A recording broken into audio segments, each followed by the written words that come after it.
আজ হলো রমজানের 24টা রোজা, আর আজকেও আমাদের মসজিদে দাওয়াত ছিল, তাই চলে এসেছি ইফতারি করতে এই পুচকুসোনাটার সাথে। আর কতই না সুন্দরভাবে দোয়া চাইছে আল্লাহর কাছে। বন্ধুরা আসসালামু আলাইকুম, আমি আসিফ। আমার নতুন ব্লগে সবাইকে স্বাগত। সবাই কেমন আছেন? আশা করি সবাই ভালো আছেন। আজকে তো মলি সাহেবের সাথে সাইকেল রেসিং করতে করতে চলে এলাম আমার পুরোনো বাড়িতে। আর পুরোনো বাড়িতে এসে দেখি মা নাস্তা বানাচ্ছে, আর আমি চলে গেলাম বাড়ির ভেতরে, একটু কাজ ছিল। তারপর তো মা নাস্তা রেডি করে দিয়েছে, আর নাস্তাটা নেওয়ার জন্য আমি চলে এলাম বাইরে। আর এই দাঁতনটাকে সাথে নিয়ে চলে যাচ্ছি এখন আমার দোকানে, কারণ আব্বু দোকানে ইফতারি করবে, তাই আব্বুকে এখন নাস্তাটা দোকানে দিয়ে আসতে হবে। এদিকে আব্বুকে দোকানে তো নাস্তাটা দিয়ে দিলাম, আর আব্বু সেটাকে ভালোভাবে দেখে নিল। তারপর আমি আবার আমার আটিয়া নিয়ে বেরিয়ে পড়লাম, একটা ভাইকে সাথে নিয়ে, সাথে করে দাতন করতে করতে চলে এলাম আমাদের সেই পাড়ার মসজিদে। আর মসজিদ করতে আর মাত্র 5 মিনিট বাকি আছে, তাই প্রথমে এসে উজুটা সেরে নিলাম, কারণ উজু করতে অনেকটাই টাইম লাগবে। আর আজকে ইফতারির দাওয়াত আছে, সবাই তো আজকে মসজিদে এখানে এসে উজু করবে। উজু শেষ করেই চলে এলাম একদম মসজিদের ভেতরে। আর মসজিদের ভেতরে এসে দেখি সবাই তো বসে পড়েছে, আর আমি বসে বললাম এই পুচকুসোনাটার কাছে।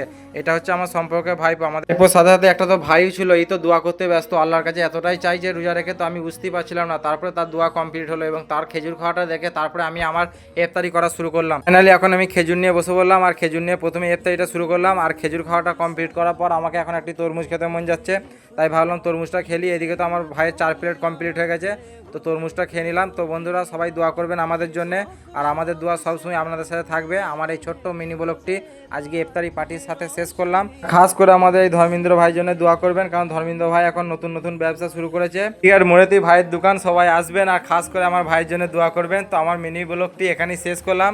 যদি মনে হয় যে এই ভিডিওটিতে লাইক বা সাবস্ক্রাইব করা যাবে, করবেন, ফলো করবেন। আজকের মতো ভিডিওটি এখানেই শেষ করলাম। সবাই ভালো থাকুন, সুস্থ থাকুন।